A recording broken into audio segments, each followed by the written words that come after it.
Development and humanitarian practice is mostly trapped in a linear and predictable mindset where accountability is sought through top-down command and control processes.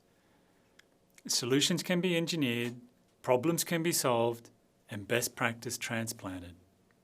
In reality, the implementation of development projects is highly relational through non-linear interactions in a complex system. Frontline leaders work things out face to face, incrementally, one step at a time. Typically, there is disagreement among stakeholders about what is the problem and what, if anything, can be done.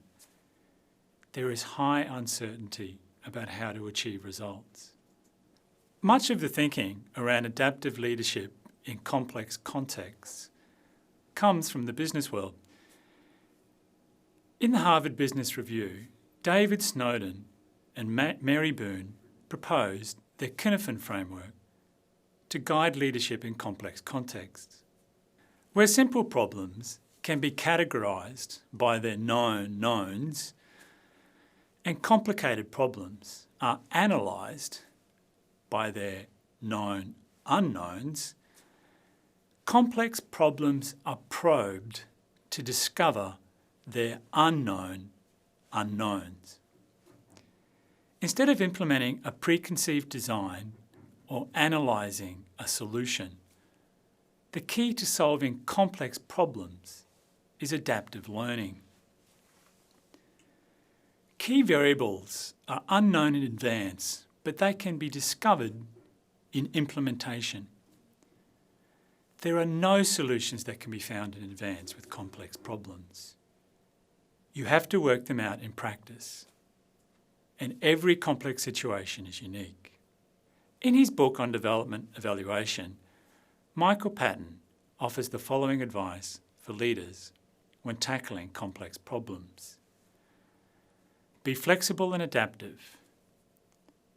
Probe, observe, and then respond. Track incremental decisions and assumptions. Watch for and interpret emerging patterns. Embrace failures as an opportunity to learn. Foster dialogue, creativity, and innovation. These ideas have permeated across governments worldwide.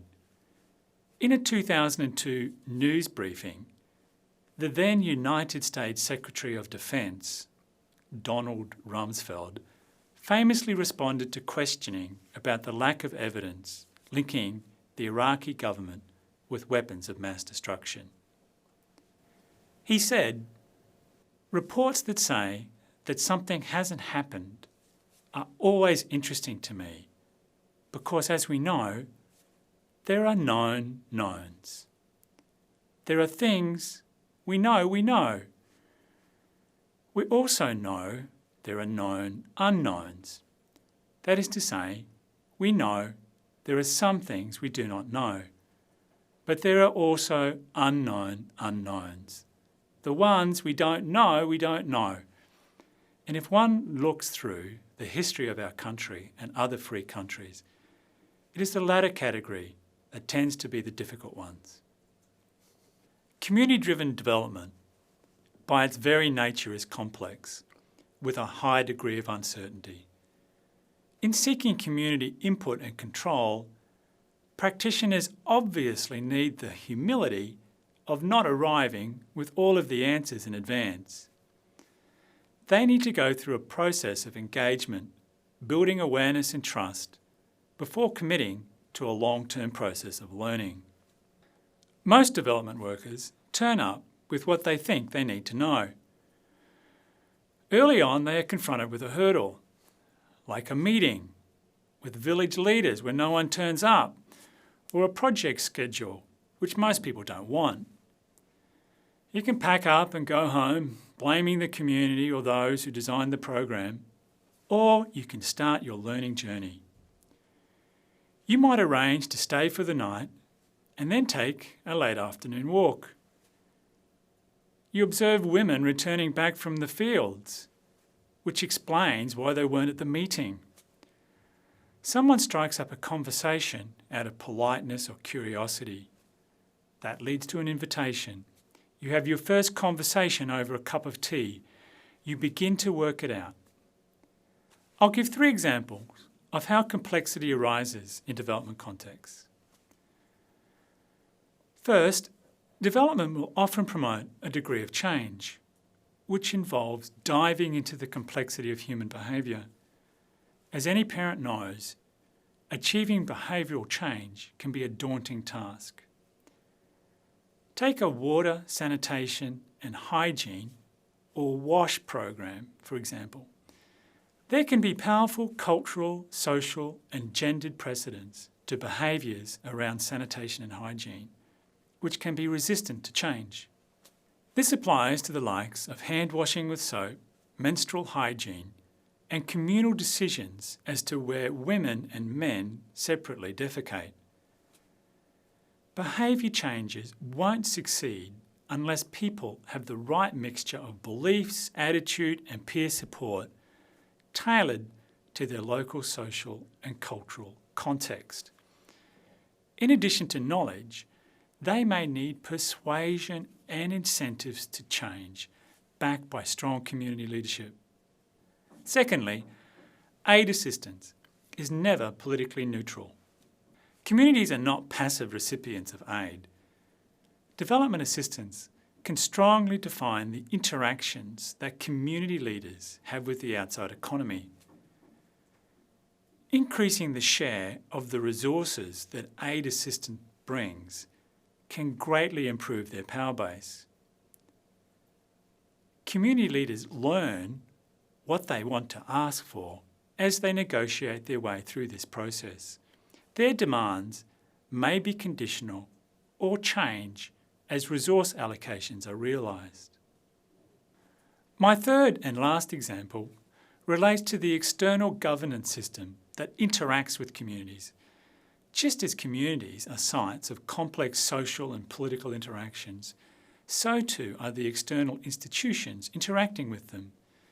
The one community can be served by a number of different services and different development programs delivered via government departments, NGOs and private sector companies.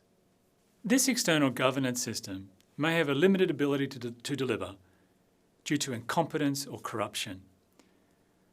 When faced with the uncertainty of these situations, funding agencies tend to become more risk-averse. They tend to double down on accountability requirements, reducing flexibility and narrowing performance targets.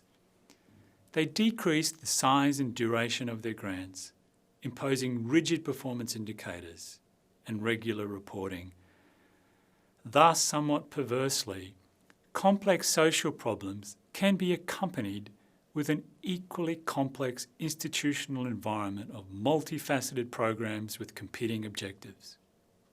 Frontline leaders must adapt to this complexity. While they may set out to achieve outcome A, the reality is that they start off chasing A, then end up doing a bit of B, then back to A, then on to C, then several months on D before getting back to A. So, for example, an environmental NGO arrives in a community to limit overfishing of an endangered dugong species, only to be confronted with a community without food security or a reliable water supply.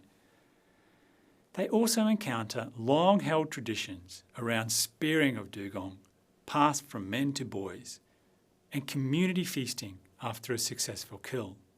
The NGO changes tack, fixes the community water supply system, and then sets out to diversify food production through aquaculture. Then a community dispute erupts over ownership of the fish farm. The NGO brings in a mediator and helps to resolve a long-running dispute. At this point, trusted relationships have formed and food security has improved, so a plan is hatched for sustainable harvesting of dugong by limiting hunting to traditional means alone. But then poaching from inland villages emerges as a serious issue. and then a government agency starts to implement a free trade agreement with a neighbouring country, which would open up a market for the hunting of dugong. And on it goes. The key here is not the ingenuity of the original project design and intent. What is important is the ingenuity of the frontline leaders involved as they adapt and learn to changing circumstances. The daily reality of community development practice in complex contexts is sometimes wasteful, sometimes ad hoc, but sometimes productive and sometimes innovative. The art is getting from reactive modelling to proactive adaptation. One of the MOOCs in this MicroMasters series is devoted exclusively to this topic of adaptive development practice. But for now, and the rest of this module, we will look closely at what leadership studies has to say about adaptive leadership and how the business world adapts to the complexity of globalisation and wicked problems.